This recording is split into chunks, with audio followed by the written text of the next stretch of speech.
इतना बढ़िया जिम के नाम बा। अच्छा जे जो मोटका आदमिया आवेला ओकरा के रउआ कैसे पचका दिला? सुई रखले बनी का खोबे वाला हवा निकाले वाला ना?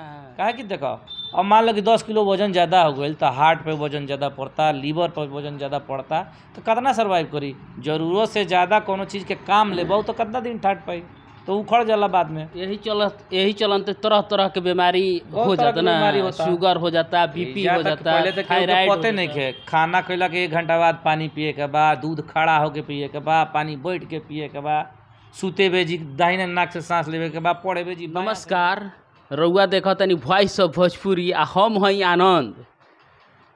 एगो लाइन जिम के नाम सुन ले हम, जे कि बहुत दूर दूर से लोग आवेला जा जिम करे खातिर, बाजू बनावे खातिर। चली वहाँ के मालिक बनी ओनर, वॉइस ऑफ भोजपुरी में और स्वागत बा।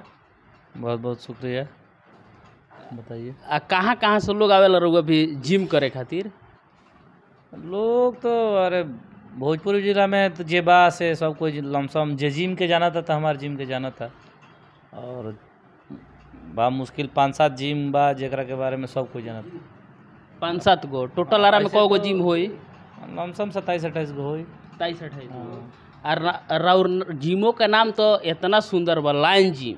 बताई ओकरा के शेर कहल जाला हिंदी में। इतना बढ़िया जिम के नाम बा।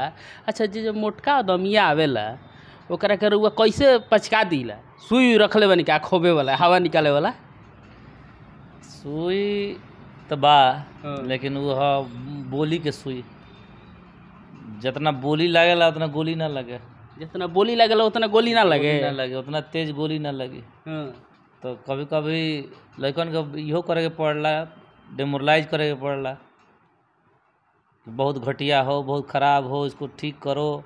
अरे कम से कम अपने घर में, अपना घर में तो कम से कम 1 पीस रह, मोहल्ला में तो 1 पीस रह, आराम में तो मान लो बने में समस्या हो, बने में का समस्या है वो बन जीबो, लेकिन 1 पीस रहे खातिर कुछ मेहनत तो करे के पड़ी।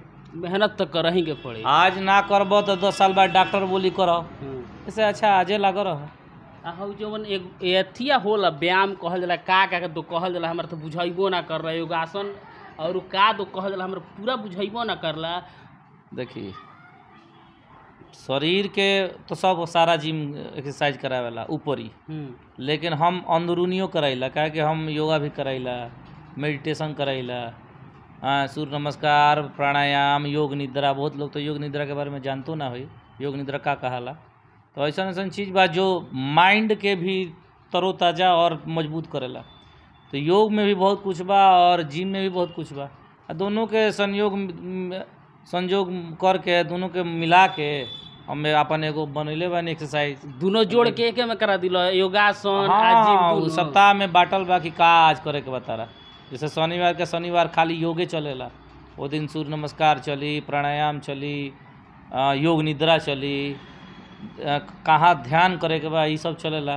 तो अलग अलग डिपार्टमेंट बा, अलग अलग चीज़ पर कमांड बा। अच्छा तो जैसे जिमुआ कह के जात हुई लोग घरे तो पूरा एकदम भरपूर खाना खात हुई लोग, बुझात हुई के कई दिन के भूखाइल बा लोग ना? देखिए ऐसे शरीर ऐसे काम ना करे कि खूब करतानी खूब खातानी, काम ऐसे करबे ना करला। शरीर ऐसे काम करी तो शरीर खराब हुई, बनेला कभी ना बनेला ना। सबसे जरूरी चीज़ बा, जे भी श्रोतागण बा ओकरा के हम बतावते चाहते नहीं कि 70% भोजन पे ध्यान देवे के काम बा, आ 30% में थोड़ा सा वॉकिंग कर ली, जॉगिंग कर ली, टहल ली, थोड़ा सा बाहर निकल जाइए घूमे फिरे सुबह सुबह।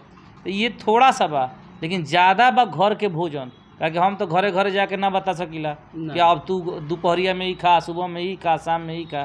तो सब रहुआ तो जिमो में बता दे तो कम के तारा सब बतावे के बा और सब फॉलो करे के बा।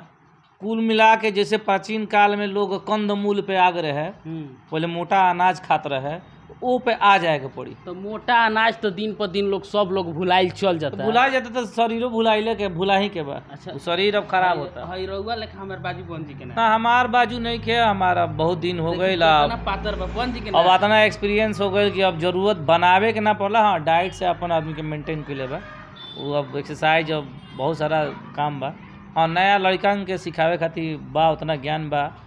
आ हमरे भी नहीं खे, जे भी पुराना जिम करे वाला रहे, जो हमारा साथे करत रहे, पुराना 7-8 गो जिम बा, बाकी तो सब जिम बिजनेस खातिर खुलल बा। लेकिन 7-8 जिम ऐसन बा जौन एक्चुअल में उ जानकार बड़न और उ करावेलन ढंग से एक्सरसाइज, ठीक बा। तो वो में एगो हमरो बा नाम, तो रउओ तो नाम बइले बा, हाँ, तो रउओ ढंग से कराइले तब हमार जिम में देखो बॉडी बने चाहे ना बने, लेकिन देह जरूर कम करवाइला। अच्छा, ये हमार प्राथमिकता बा। हई जवन पचके वाला एथिया पेटवा निकल रहा है, कैसे पचकेला? पेटवे नहीं खे, देखो फैट नहीं खे, मोटापा वजन नहीं कम करे के कि वजन 80 किलो के रही 50 किलो के हो गई, कोनो मतलब नहीं। तो पेटवा कैसे कम होला? फैट कम करे के बा, अपन शरीर से चर्बी एक्स्ट्रा निकाले के बाटे। जब भूखे रखल जाए 3 महीना तो हो सकेला मोटा लोग ज़्यादा दिन जी जाए, लेकिन अगर भूखे ना रखल जाए, नॉर्मली खात रह तो 50-60 बरिस जाते जाते तो बस कहानी सोडा हो जाए के बाद कहानी खत्म हो गई, टिकट कट घाट पर चल जाओ ना। काहे कि देखो अब मान लो कि 10 किलो वजन ज़्यादा हो गई तो हार्ट पे वजन ज़्यादा पड़ता, लीवर पर वजन ज़्यादा पड़ता, तो कितना सर्वाइव करी? जरूरत से ज़्यादा कोनो चीज़ के काम लेबो तो कितना दिन ठाट पाई, तो उखड़ जाला बाद में। यही चलते तरह तरह के बीमारी हो जाता ना, शुगर हो जाता, बीपी हो जाता, थायराइड। पते नहीं खे खाना खैला के 1 घंटा बाद पानी पिए के बाद, दूध खड़ा होके पिए के बाद, पानी बैठ के पिए के बाद, सूते बेजी दाहिने नाक से सांस लेवे के बाद, पड़े बेजी बायां से लेवे के बाद, ये सब जाने के पड़ी। इतना सिस्टम बा केहू के पते नहीं के। अभी बहुत लड़कन से पूछ देविला कि किस नाक से सांस ले रहे हो, किस छिद्र से, तो दोनों से भैया, दोनों से कभी कोई नहीं लेता है, दोनों से दिन भर में कोई ना लेवेला। ओकर प्रोसेस बा, या तो बायां चलिए तो दाहिना चली, दाहिना तब चली जब बॉडी काम करी, बायां तब चली जब दिमाग काम करी। तो ये सब थोड़ा समझे के पड़ी, नया लिखन के बतावे के पड़ी सब कोई के।